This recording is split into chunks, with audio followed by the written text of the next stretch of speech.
ಓಂ ಗಂಗನಪತೆ ನಮಃ. ಜೈ ಶ್ರೀ ಕೃಷ್ಣ. ಓಂ ದುಂ ದುರ್ಗಾಯೇ ನಮಃ. ಓಂ ನಮೋ ಭಗವತೆ ವಾಸುದೇವಾಯ. ಇಂದಿನ ಈ ವಿಡಿಯೋದಲ್ಲಿ ಭಗವದ್ಗೀತೆಯ ಅಧ್ಯಾಯ 13 ಇದರ ಪ್ರಕೃತಿ ಪುರುಷ ಹಾಗೂ ಪ್ರಜ್ಞೆ ಇದರ ಶ್ಲೋಕ 26ರಿಂದ 30ರವರೆಗೆ ಕವರ್ ಮಾಡಲಿಕ್ಕಿದ್ದೇವೆ. ಶ್ಲೋಕ 26. ಅನ್ಯೇತು ಏವಂ ಅಜಾನಂತಹ ಶ್ರುತ್ವಾ ಅನ್ಯೇಭ್ಯಃ ಉಪಾಸತೆ ತೇ ಅಪಿ ಚ ಅತಿತರಂತ್ಯೇವ ಮೃತ್ಯುಂ ಶ್ರುತಿಪರಾಯಣಾಃ. ಇನ್ನು ಕೆಲವರಿದ್ದಾರೆ, ಅವರಿಗೆ ಹೆಚ್ಚು ಆಧ್ಯಾತ್ಮಿಕ ಜ್ಞಾನ ಇರೋದಿಲ್ಲ, ಆದರೂ ಪರಮಪುರುಷನ ವಿಷಯವನ್ನು ಇತರರಿಂದ ಕೇಳಿ ಅವನನ್ನು ಪೂಜಿಸಲು ಪ್ರಾರಂಭಿಸುತ್ತಾರೆ.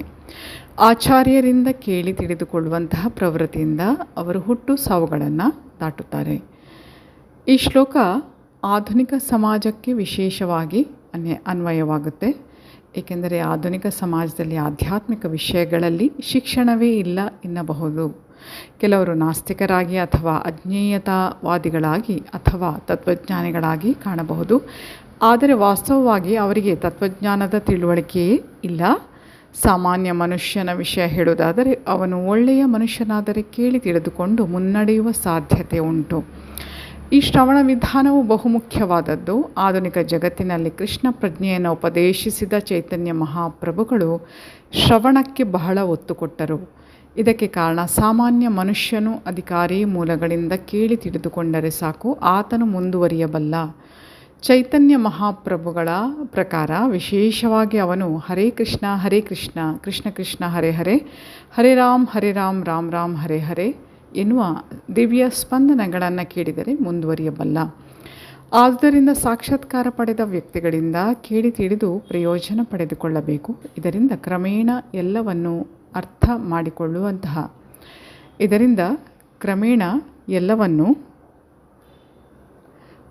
ಮಾಡಿಕೊಳ್ಳುವಂತಹ ಶಕ್ತಿಯು ಬರುತ್ತದೆ ಎಂದು ಹೇಳಿದೆ. ಅದು ನಿಶ್ಚಯವಾಗಿಯೂ ಪರಮ ಪ್ರಭುವಿನ ಪೂಜೆಯೂ ಆಗುತ್ತದೆ. ಈ ಯುಗದಲ್ಲಿ ಯಾರೂ ತನ್ನ ಸ್ಥಿತಿಯನ್ನು ಬದಲಾಯಿಸಬೇಕಾಗಿಲ್ಲ, ಆದರೆ ಪರಿಪೂರ್ಣ ಸತ್ಯವನ್ನು ಊಹಾತ್ಮಕ ಚಿಂತನೆಯಿಂದ ಅರ್ಥ ಮಾಡಿಕೊಳ್ಳುವ ಪ್ರವೃತ್ತಿಯನ್ನು ಬಿಡಬೇಕು ಎಂದು ಚೈತನ್ಯ ಮಹಾಪ್ರಭುಗಳು ಹೇಳಿದ್ದಾರೆ. ಪರಮ ಪ್ರಭುವನ್ನು ಅರಿತವರ ಸೇವಕನಾಗುವುದನ್ನು ಮನುಷ್ಯನು ಕಲಿಯಬೇಕು. ಪರಿಶುದ್ಧ ಭಕ್ತರೊಬ್ಬರ ಆಶ್ರಯ ದೊರೆತು ಅವರಿಂದ ಆತ್ಮ ಸಾಕ್ಷಾತ್ಕಾರದ ವಿಷಯ ಕೇಳಿ ಅವರ ಹೆಜ್ಜೆಗಳಲ್ಲಿ ನಡೆಯುವಂತಹ ಅದೃಷ್ಟವು ಲಭ್ಯವಾದರೆ ಅಂತಹ ಮನುಷ್ಯನು ಕ್ರಮೇಣ ಪರಿಶುದ್ಧ ಭಕ್ತನ ಸ್ಥಿತಿಗೆ ಏರುತ್ತಾನೆ. ಈ ಶ್ಲೋಕದಲ್ಲಿ ವಿಶೇಷವಾಗಿ ಶ್ರವಣದ ಪ್ರಕ್ರಿಯೆಗೆ ಒತ್ತು ಕೊಟ್ಟು ಸೂಚಿಸಲಾಗಿದೆ. ಇದು ಬಹಳ ಉಚಿತವಾಗಿದೆ. ಸಾಮಾನ್ಯ ಮನುಷ್ಯನು ತತ್ವಜ್ಞಾನಿಗಳು ಎನ್ನಿಸಿಕೊಂಡವರಷ್ಟು ಸಮರ್ಥನಲ್ಲ. ಆದರೂ ಅಧಿಕಾರಿಯಾದ ಮನುಷ್ಯನಿಂದ ಶ್ರದ್ಧೆಯಿಂದ ಕೇಳಿ ತಿಳಿದುಕೊಂಡರೆ ಅದು ಈ ಐಹಿಕ ಅಸ್ತಿತ್ವವನ್ನು ಮೀರಿ ಭಗವದ್ಧಾಮಕ್ಕೆ ಹಿಂತಿರುಗಲು ನೆರವಾಗುತ್ತದೆ. ಶ್ಲೋಕ 27. ಯಾವತ್ ಸಂಜಾಯತೆ ಕಿಂಚಿತ್ ಸತ್ವಂ ಸ್ಥಾವರ ಜಂಗಮಂ ಕ್ಷೇತ್ರಜ್ಞ ಸಂಯೋಗ ತತ್ವಿದ್ಧಿ ಭರತಋಷಭಃ. ಭರತರಲ್ಲಿ ಶ್ರೇಷ್ಠನಾದ ಅರ್ಜುನನೇ, ಚರಾಚರಗಳಾಗಿ ಅಸ್ತಿತ್ವದಲ್ಲಿರುವಂತಹ ಏನನ್ನೇ ನೀನು ಕಂಡರೂ ಅದು ಕ್ಷೇತ್ರ ಮತ್ತು ಕ್ಷೇತ್ರಜ್ಞರ ಸಂಯೋಗ ಎಂದು ತಿಳಿದುಕೋ. ವಿಶ್ವದ ಸೃಷ್ಟಿಗೆ ಮೊದಲೇ ಅಸ್ತಿತ್ವದಲ್ಲಿದ್ದ ಐಹಿಕ ಪ್ರಕೃತಿ ಮತ್ತು ಜೀವಿಗಳನ್ನು ಈ ಶ್ಲೋಕದಲ್ಲಿ ವಿವರಿಸಿದೆ. ಸೃಷ್ಟಿಯಾದದ್ದೆಲ್ಲ ಜೀವಿ ಮತ್ತು ಪ್ರಕೃತಿಯ ಸಂಯೋಗ. ಮರಗಳಂತೆ ಬೆಟ್ಟಗುಡ್ಡಗಳಂತೆ ಚಲಿಸದಿರುವಂತಹ ಅನೇಕ ಅಭಿವ್ಯಕ್ತಿಗಳಿವೆ, ಚಲಿಸುವ ಅನೇಕ ಅಸ್ತಿತ್ವಗಳು ಇವೆ. ಅವೆಲ್ಲವೂ ಪ್ರಕೃತಿಯ ಮತ್ತು ಅದಕ್ಕಿಂತ ಉತ್ತಮ ಸ್ವಭಾವದ ಪುರುಷನ ಸಂಯೋಗಗಳು ಮಾತ್ರ. ಉತ್ತಮ ಪ್ರಕೃತಿಯ ಸ್ಪರ್ಶ ಇಲ್ಲದೆ ಯಾವುದೂ ಬೆಳೆಯಲಾರದು. ಐಹಿಕ ಪ್ರಕೃತಿ ಮತ್ತು ಉತ್ತಮ ಪ್ರಕೃತಿಗಳ ಸಂಬಂಧ ನಿರಂತರವಾಗಿ ಮುಂದುವರಿಯುತ್ತದೆ. ಪರಮಪ್ರಭುವೇ ಹೀಗೆ ಒಟ್ಟುಗೂಡಿಸುತ್ತಾನೆ. ಆದ್ದರಿಂದ ಉತ್ತಮವಾದ ಮತ್ತು ಕೆಳದರ್ಜೆಯ ಪ್ರಕೃತಿಗಳೆರಡರನ್ನು ನಿಯಂತ್ರಿಸುವವನು ಅವನೇ. ಐಹಿಕ ಪ್ರಕೃತಿಯನ್ನು ಅವನೇ ಸೃಷ್ಟಿಸಿದನು. ಉತ್ತಮ ಪ್ರಕೃತಿಯನ್ನು ಐಹಿಕ ಪ್ರಕೃತಿಯಲ್ಲಿ ಇರಿಸಲಾಗುತ್ತದೆ. ಈ ರೀತಿಯಲ್ಲಿ ಎಲ್ಲ ಚಟುವಟಿಕೆಗಳು ಅಭಿವ್ಯಕ್ತಿಗಳು ಜರುಗುತ್ತವೆ. ಶ್ಲೋಕ 28.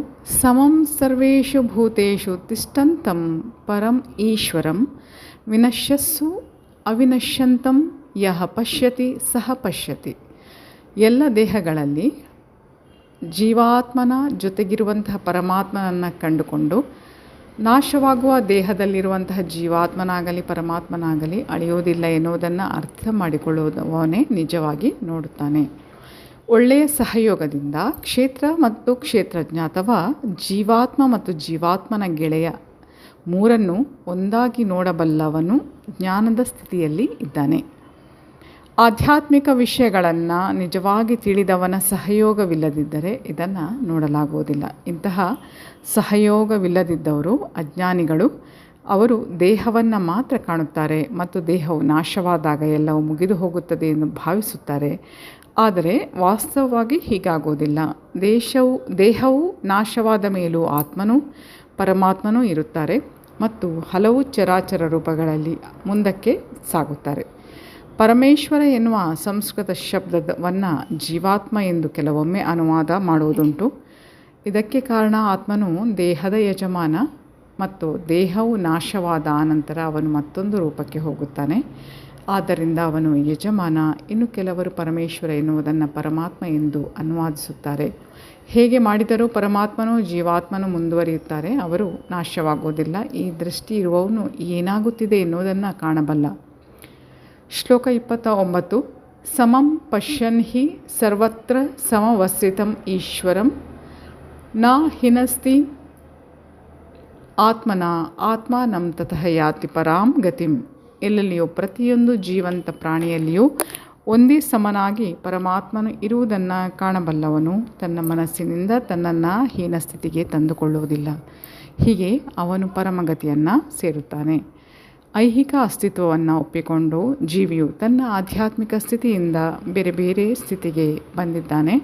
ಆದರೆ ಪರಮಪ್ರಭು ತನ್ನ ಪರಮಾತ್ಮ ಅಭಿವ್ಯಕ್ತಿಯಿಂದ ಎಲ್ಲೆಲ್ಲಿಯೂ ಇದ್ದಾನೆ ಎನ್ನುವುದನ್ನು ಅರ್ಥ ಮಾಡಿಕೊಳ್ಳಬೇಕು. ಏಕೆಂದರೆ ಪ್ರತಿಯೊಂದು ಜೀವಂತ ಪ್ರಾಣಿಯಲ್ಲಿಯೂ ದೇವೋತ್ತಮ ಪರಮಪುರುಷನು ಇದನ್ನು ಕಾಣಬೇಕು. ಆಗ ಮನುಷ್ಯನು ವಿನಾಶಕರ ಮನೋಧರ್ಮದಿಂದ ತನ್ನನ್ನು ಹೀನ ಸ್ಥಿತಿಗೆ ತಂದುಕೊಳ್ಳುವುದಿಲ್ಲ. ಆ ಮೂಲಕ ಅವನು ಕ್ರಮೇಣ ಆಧ್ಯಾತ್ಮಿಕ ಜಗತ್ತಿನ ಬಳಿಗೆ ಹೋಗುತ್ತಾನೆ. ಸಾಮಾನ್ಯವಾಗಿ ಮನಸ್ಸು ಇಂದ್ರಿಯ ತೃಪ್ತಿಯ ಪ್ರಕ್ರಿಯೆಗಳಿಗೆ ಅಂಟಿಕೊಂಡಿರುತ್ತದೆ. ಅದು ಪರಮಾತ್ಮನ ಕಡೆ ತಿರುಗಿದಾಗ ಮನುಷ್ಯನು ಆಧ್ಯಾತ್ಮಿಕ ತಿಳುವಳಿಕೆಯಲ್ಲಿ ಪ್ರಗತಿಯನ್ನು ಸಾಧಿಸುತ್ತಾನೆ. ಶ್ಲೋಕ 30. ಪ್ರಕೃತ್ಯ ಏವ ಚ ಕರ್ಮಾಣಿ ಕ್ರಿಯಮಾಣಾನಿ ಸರ್ವಶಃ ಯಹ ಪಶ್ಯತಿ ತಥಾ ಆತ್ಮಾನಂ ಅಕರ್ತಾರಂ ಸಹ ಪಶ್ಯತಿ. ದೇಹವು ಎಲ್ಲ ಕರ್ಮಗಳನ್ನು ಮಾಡುತ್ತದೆ. ಅದು ಐಹಿಕ ಪ್ರಕೃತಿಯಿಂದ ಆಗಿದೆ. ತಾನು ಏನನ್ನೂ ಮಾಡುವುದಿಲ್ಲ ಎಂದು ಯಾರು ನೋಡಬಲ್ಲರೋ ಅವರೇ ನಿಜವಾಗಿ ನೋಡುತ್ತಾರೆ. ಪರಮಾತ್ಮನ ಮಾರ್ಗದರ್ಶನದಲ್ಲಿ ಐಹಿಕ ಪ್ರಕೃತಿಯು ದೇಹವನ್ನು ಮಾಡುತ್ತದೆ. ದೇಹಕ್ಕೆ ಸಂಬಂಧಿಸಿ ಆಗುವ ಕರ್ಮಗಳನ್ನು ಪರಮಾತ್ಮನು ಮಾಡುವುದಿಲ್ಲ. ಸುಖಕ್ಕಾಗಲಿ ದುಃಖಕ್ಕಾಗಲಿ ಮನುಷ್ಯನು ಮಾಡುತ್ತಾನೆಂದು ನಾವು ಭಾವಿಸಬಹುದಾದದ್ದನ್ನೆಲ್ಲ ಮನುಷ್ಯನು ತನ್ನ ದೇಹದ ಸ್ವರೂಪದಿಂದಾಗಿ ಮಾಡಲೇಬೇಕಾಗುತ್ತದೆ. ಆದರೆ ಆತ್ಮನು ದೇಹದ ಕರ್ಮಗಳಿಂದ ಹೊರಗಿದ್ದಾನೆ. ಮನುಷ್ಯನ ಹಿಂದಿನ ಬಯಕೆಗಳಿಗೆ ಅನುಗುಣವಾಗಿ ಈಗ ಈ ದೇಹ ಬಂದಿದೆ. ಬಯಕೆಗಳನ್ನು ಪೂರೈಸಿಕೊಳ್ಳಲು ಮನುಷ್ಯನಿಗೆ ಈ ದೇಹವನ್ನು ಕೊಡಲಾಗಿದೆ. ಅದಕ್ಕೆ ಅನುಗುಣವಾಗಿ ಅವನು ಕರ್ಮಗಳನ್ನು ಮಾಡುತ್ತಾನೆ. ವಾಸ್ತವವಾಗಿ ಹೇಳುವುದಾದರೆ ದೇಹವೊಂದು ಯಂತ್ರ. ಬಯಕೆಗಳ ತೃಪ್ತಿಗಾಗಿ ಪರಮಪ್ರಭು ಇದನ್ನು ರೂಪಿಸಿದ್ದಾನೆ. ಬಯಕೆಗಳಿಂದಾಗಿ ಮನುಷ್ಯನನ್ನು ಕಷ್ಟಪಡುವ ಅಥವಾ ಸುಖಪಡುವ ಪರಿಸ್ಥಿತಿಗಳಲ್ಲಿ ಇಡಲಾಗುತ್ತದೆ. ಜೀವಿಯು ಈ ದಿವ್ಯ ದರ್ಶನವನ್ನು ಬೆಳೆಸಿಕೊಂಡರೆ ಅದು ಅವನನ್ನು ದೇಹದ ಕರ್ಮಗಳಿಂದ ಬೇರೆ ಮಾಡುತ್ತದೆ. ಇಂತಹ ದರ್ಶನವಿರುವವನು ವಾಸ್ತವವಾಗಿ ದೃಷ್ಟಾರನು. ಮುಂದಿನ ಶ್ಲೋಕಗಳನ್ನು ತಮ್ಮ ಮುಂದೆ ಮುಂದಿನ ವಿಡಿಯೋದ ಮೂಲಕ ಇಡ್ತೇನೆ. ಅಲ್ಲಿವರೆಗೆ ಧನ್ಯವಾದಗಳು. Please take care. Have a good day. ಜೈ ಶ್ರೀ ಶಕ್ತಿ, ಜೈ ಮಾ ಕಾಳಿ, ಜೈ ಶ್ರೀ ಕೃಷ್ಣ. ಶ್ರೀ ಕೃಷ್ಣಾರ್ಪಣಮಸ್ತು. Thank you.